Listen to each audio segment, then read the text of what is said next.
The roofers working next door spoke Polish about a delivery tonight. When I heard them say, "She's 16 and doesn't speak English," I knew I had to act. I was working from home that Thursday afternoon, trying to meet a deadline for a client presentation when the noise started. Hammering, power tools, men shouting to each other in a language I recognized immediately as Polish. My grandmother had immigrated from Krakow in the 1960s, and I'd grown up hearing the language at family gatherings every Sunday. By the time I was 12, I was fluent enough to translate for my grandmother at doctor's appointments and help her with bills written in English she couldn't quite parse. The house next door had been empty for 3 months since old Mrs. Walsh died and her kids put it on the market. Apparently someone had finally bought it and was doing renovations before moving in. I didn't think much of it at first, just another construction crew doing their job. I pulled on headphones and tried to focus on my presentation slides. But around 2 p.m., something made me pause the music. The men were taking a break directly below my office window, which faced the narrow gap between our houses. Their voices carried clearly through my open window. I wasn't trying to eavesdrop, but when you understand the language people are speaking, your brain automatically processes the words whether you want it to or not. "So, tonight's the delivery?" one voice asked in Polish. I couldn't see the speaker from my angle, but he sounded young, maybe mid-20s. "Yes, around midnight," another voice responded, older and rougher. Piotr confirmed the route is clear. No checkpoints on that highway this week. My hand froze on my mouse. Delivery? Checkpoints? These weren't normal construction worker conversations. I slowly moved my chair closer to the window, staying out of sight behind the curtain. "How many this time?" the younger voice asked. "Just one. 16 years old. Doesn't speak any English, so she'll be easy to control." The rough voice laughed without humor. "Boss says she's worth good money. Young, pretty, desperate, perfect product." My stomach turned to ice. They were talking about a person, a 16-year-old girl who didn't speak English, and they were calling her a product. "Where's she coming from?" the younger one asked. "Ukraine originally, but she's been in Poland for a year. Family paid smugglers to get her out when the war started, but the smugglers sold her instead of helping her. She's been working off her debt ever since, if you know what I mean." My hands started shaking. I knew exactly what he meant. Sex trafficking. They were talking about trafficking a teenage girl, and they were doing it right outside my window, speaking Polish because they assumed no one in this suburban American neighborhood would understand them. "Who's picking her up?" "Powell is driving down from Chicago tonight. He'll take her to the house on Riverside Drive, get her settled, then she starts work tomorrow." Riverside Drive. I knew that area. It was an industrial section of town with cheap motels and warehouses. Exactly the kind of place where something terrible could disappear without anyone noticing. "What if she tries to run?"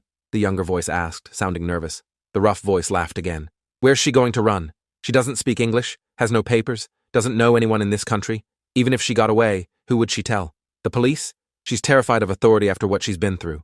No, she'll be cooperative once she understands how things work here." I pulled back from the window, my mind racing. I had to do something, but what? Call the police and tell them I'd overheard construction workers speaking Polish about human trafficking? They'd think I was crazy, or that I'd misunderstood, or that this was some kind of prank. I needed evidence, something concrete to prove what I'd heard. I grabbed my phone and opened the voice recorder app, then positioned it on the windowsill, hidden behind a plant. The men were still on break, now talking about more mundane things like how the roofing job was behind schedule and the homeowner was being difficult about payments. But I kept recording, hoping they'd say something else useful. 20 minutes later, my patience was rewarded. A third voice joined them, speaking in rapid Polish about logistics. "The van will be here at 11:45 p.m. Pavel wants to do the handoff quick, no more than 5 minutes. You have the girl's documents?" "Everything's ready," the rough voice confirmed. "Passport, work visa, all fake, but they look real enough. She's supposed to be 19 and here on a cultural exchange program. What name are we using?" "Natalia Kowalski. Boss thinks it's better to keep her first name so she responds when people call her. Less chance of her seeming confused." Natalia. The girl had a name now, which somehow made this even more horrifying.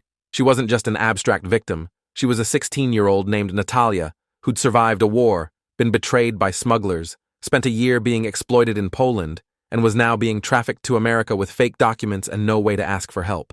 I had 8 hours to figure out how to save her.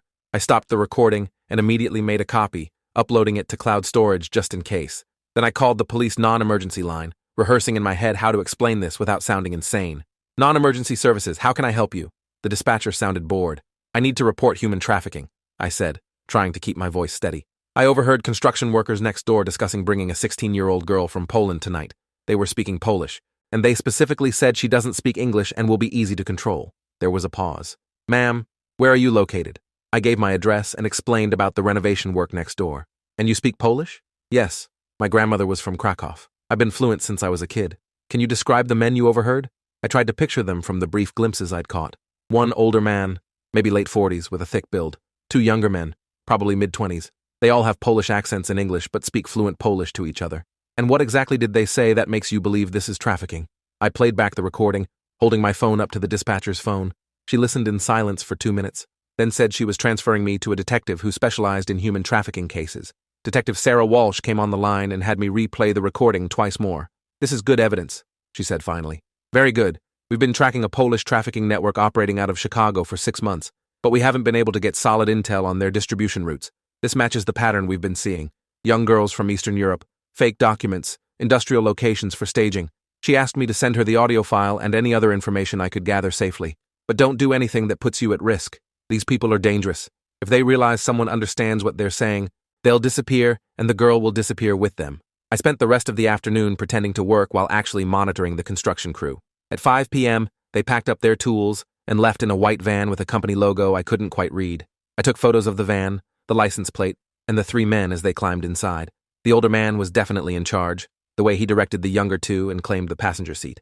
After they left, I went outside and circled the house next door, taking photos of the renovation work and looking for anything suspicious. The back door had a new heavy-duty lock installed, the kind you'd use on a commercial building, not a residential property. The windows on the first floor had bars that looked freshly welded. This wasn't a normal renovation. This was turning the house into a prison. Detective Walsh called me back at 6:30 p.m. "We've identified the van. It's registered to a construction company that we already have flagged as a potential front for the trafficking network. This is bigger than we thought. We're assembling a team now." "What about the girl?" I asked. "Can you intercept the van when they bring her tonight?" "We're going to try, but we need to be careful. If we move too early and spook them, they'll just move the operation somewhere else, and we'll lose track of both the girl and the network. We need to catch them in the act of the handoff." She explained that they'd have undercover units watching the house all night, ready to move in as soon as the exchange started. "I need you to stay inside and away from the windows. Don't let them know you're watching." At 11 p.m., I turned off all my lights and positioned myself at my darkened office window with a pair of binoculars. Detective Walsh had told me not to watch, but I couldn't help it.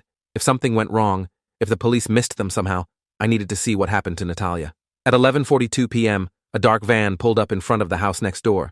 Not the white construction van from earlier, but a black Dodge with tinted windows and Illinois plates. A man got out from the driver's side, tall and thin with a beard. This must be Powell from Chicago. He stood on the sidewalk, smoking and checking his phone while he waited. 3 minutes later, the white construction van arrived. The older man from earlier got out alone, exchanged a brief greeting with Powell, then opened the side door of the van. A small figure emerged, moving slowly and unsteadily. Even from a distance, I could tell she was terrified. Thin, with long dark hair pulled back, wearing clothes that didn't fit properly. Natalia. Pavel grabbed her arm and said something I couldn't hear, then started walking her toward the black van. That's when everything happened at once. Floodlights snapped on from 3 different directions, and police vehicles roared out of hidden positions up and down the street. "Police! Hands where I can see them!" Officers in tactical gear surrounded both vans, weapons drawn. Pavel dropped Natalia's arm and put his hands up immediately, but the older man from the construction crew tried to run back to his van. He made it 2 steps before being tackled by 2 officers.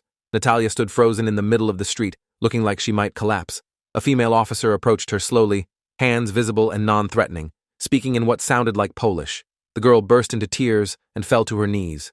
I watched through my binoculars as the officer helped her up gently and wrapped a blanket around her shoulders, still speaking Polish in what looked like a calming tone. More police vehicles arrived, and I counted at least 15 officers now processing the scene. The 3 men from the construction crew were in handcuffs in separate patrol cars. Powell was face down on the pavement being searched. Crime scene techs were photographing everything and collecting evidence from both vans. Detective Walsh called me at 12:30 a.m. "We got them. All 4 suspects in custody, the girl is safe, and we found evidence in the vans that's going to blow this case wide open." I exhaled for what felt like the first time in hours. "Is Natalia okay?" "Physically, yes. Emotionally, she's traumatized but alive. We have a translator talking to her now, and she's being taken to a safe house that specializes in trafficking victims. She'll get medical care, counseling, legal help, everything she needs. What happens to her long term? That depends on what she wants. She can apply for a special visa for trafficking victims, which would let her stay in the U.S. legally. Or if she wants to return to Ukraine or Poland, we'll help arrange that safely. Right now, she's just processing that she's actually free." The next morning, Detective Walsh came to my house to take a formal statement. She brought coffee and donuts, which felt surreal given the circumstances. "You saved that girl's life," she said, as I signed the paperwork. "If you hadn't understood Polish, if you hadn't reported what you heard, Natalia would be in a trafficking house right now being forced to do things no 16-year-old should ever have to do." I felt sick thinking about it. What happens with the case now? The 4 men we arrested last night are all being charged with human trafficking, conspiracy, and a bunch of other federal crimes. The two from the construction crew are also being charged with using their business as a front for criminal activity. Pavel already lawyered up, but the younger guy from the construction crew is talking. He's giving us information about the entire network in exchange for a reduced sentence. Detective Walsh pulled out her tablet and showed me an organizational chart. This is what we've mapped so far based on what he's telling us. The Polish trafficking network operates in 7 states, with Chicago as the hub. They bring girls in through various methods: false promises of jobs, outright kidnapping, buying them from other traffickers. The girls are usually from Ukraine, Belarus, Poland, anywhere in Eastern Europe where the war and poverty make people desperate. She scrolled through photos of locations. They have staging houses in every major city. The house next door to you was going to be their new distribution point for this region. They picked it specifically because it's in a quiet suburban neighborhood where no one would think to look for trafficking victims. Hide them in plain sight. How many girls? I asked, almost not wanting to know the answer. That we know of so far? 32. Ages ranging from 14 to 21. Most don't speak English. All were told that if they went to police, they'd be arrested and deported because they're in the country illegally. The network uses fear and isolation as their main control mechanisms. I thought about Natalia, about how close she'd come to being the 33rd. Can I meet her? I know that's probably not protocol, but I need to know she's really okay. Detective Walsh hesitated. Let me check with her caseworker. Sometimes victims want to meet the people who helped them. Sometimes they don't. It's complicated. 2 days later, I got a call from a woman named Gabriela, who worked for an organization that helped trafficking survivors. Natalia would like to meet you, she said. She's been asking about the woman who understood Polish and called the police. I think it would be good for her recovery to see that there are people who care. We met at Gabriela's office, a comfortable space with soft furniture and artwork on the walls. Natalia sat on a couch holding a stuffed bear, looking younger than 16. When I walked in, she stood up and said something in Polish. Gabriela translated. She says thank you for saving her. She says she prayed every night for someone to help her, and you answered her prayers. I sat down and responded in Polish, deciding it would be more comfortable for her to speak her native language. I'm sorry for everything you've been through. No one should have to experience what you did. Natalia's eyes filled with tears, and she started talking rapidly in Polish, the words tumbling out like they'd been held back too long. She told me about growing up in a small town near Lviv, about the missiles that destroyed her school, about her parents deciding to send her to safety in Poland with people they thought they could trust, about those people selling her to a brothel in Warsaw where she'd spent a year being raped by strangers while the owners kept her locked in a room and took all the money. I stopped praying, she said quietly. I thought God had abandoned me. I thought I would die in that place and no one would care. Then they sold me again, to the American men, and I thought it would be the same or worse. But you heard them. You understood what they were saying. You cared enough to help. I didn't know what to say. Everything felt inadequate compared to what she'd been through. Finally, I just said, you deserve to be helped. Every person deserves to be safe. Over the next few weeks, I stayed in touch with Gabriela and received updates on Natalia's progress. She was in therapy, learning English, getting medical care for injuries and illnesses that had gone untreated for over a year. The organization was helping her apply for the special trafficking victim visa that would let her stay in the U.S. legally. The criminal case moved forward rapidly. The 4 men arrested that night all faced federal trafficking charges. The younger construction worker who'd agreed to cooperate provided detailed information about the network's operations, leading to raids in 6 other states. In total, 19 people were arrested, and 17 trafficking victims were recovered and placed in protective services. Detective Walsh called me with updates throughout the process. This is one of the biggest trafficking busts we've had in the Midwest, she told me. And it all started because you happened to speak Polish and recognized what you were hearing. That's not luck. That's fate. The trial took place 8 months later. I was called to testify about what I'd overheard and the recording I'd made. Sitting in that courtroom, watching the 4 men who'd trafficked Natalia, I felt a strange mixture of anger and satisfaction. They looked so ordinary, like people you'd pass on the street without a second thought, but they'd participated in destroying the lives of dozens of girls for profit. Natalia testified too, through a translator even though her English had improved significantly. She was composed and clear, explaining exactly what had happened to her and identifying the men who'd planned to traffic her. When the defense attorney tried to confuse her or make her seem unreliable, she stayed calm and repeated her story with the same details every time. The jury deliberated for less than a day. All 4 men were found guilty on all charges. Pavel, the driver from Chicago, got 35 years. The older construction worker who'd been the local coordinator got 40 years. The 2 younger workers got 20 and 25 years respectively, with the one who'd cooperated getting the shorter sentence. As they were being led out in handcuffs, the older man looked directly at me and said something in Polish. The translator later told me he'd said, "You destroyed our business." I looked right back at him and responded in Polish. "You destroyed children's lives. I just stopped you from destroying more." After the trial, Natalia's visa application was approved. She was granted legal status to remain in the U.S. for 3 years, with the possibility of permanent residency after that. Gabriella's organization helped her enroll in high school, where she was placed in an ESL program that helped her catch up academically while improving her English. I saw her occasionally over the next year, at check-ins with Gabriella or community events for trafficking survivors. Each time she seemed a little bit stronger, a little bit more confident. Her smile became more genuine. Her shoulders didn't hunch like she was trying to disappear. She started talking about wanting to become a social worker someday, to help other girls who'd been through similar experiences. One afternoon, about 18 months after her rescue, Natalia came to my house bringing homemade pierogies that Gabriella had helped her make. We sat in my kitchen, the same room where I'd first heard the Polish conversation that had changed everything, and she told me about her life now. She had friends at school, mostly other immigrant students who understood what it was like to be rebuilding yourself in a new country. She'd joined the school choir and discovered she loved singing. Her therapist said she was making remarkable progress considering everything she'd been through. "I still have nightmares sometimes," she admitted. "I wake up thinking I'm back in that room in Warsaw, or that the American men are coming for me. But then I remember I'm safe. I remember you heard them and you helped me. I remember I'm free." The house next door, the one that was supposed to become a trafficking distribution point, was seized by the federal government and eventually sold to a young couple with twins who knew nothing about its dark history. Sometimes I'd see them playing in the yard and think about how different things could have been if I hadn't happened to speak Polish that day. The construction company that had employed the traffickers was shut down permanently, its assets seized and distributed to a fund for trafficking victims. Detective Walsh told me that the investigation had expanded internationally, with Polish authorities making arrests based on information from the Chicago network. The brothel in Warsaw where Natalia had been held was raided, and 5 more victims were recovered. I started volunteering with Gabriella's organization, using my Polish language skills to help translate for other trafficking survivors from Eastern Europe.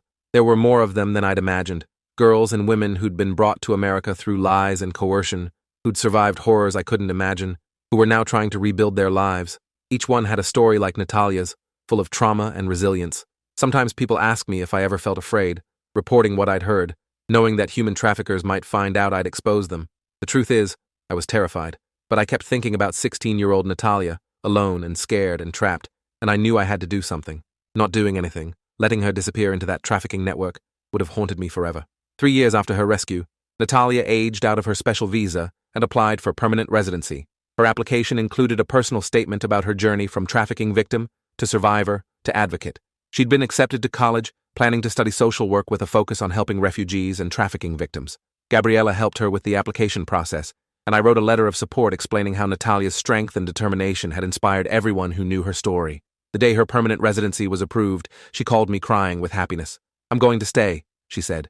"I'm going to become American, and I'm going to help other girls like me. I'm going to make sure what happened to me doesn't happen to them." Looking back now, I realized that the roofers working next door spoke Polish about a delivery tonight, and when I heard them say she's 16 and doesn't speak English, I knew I had to act.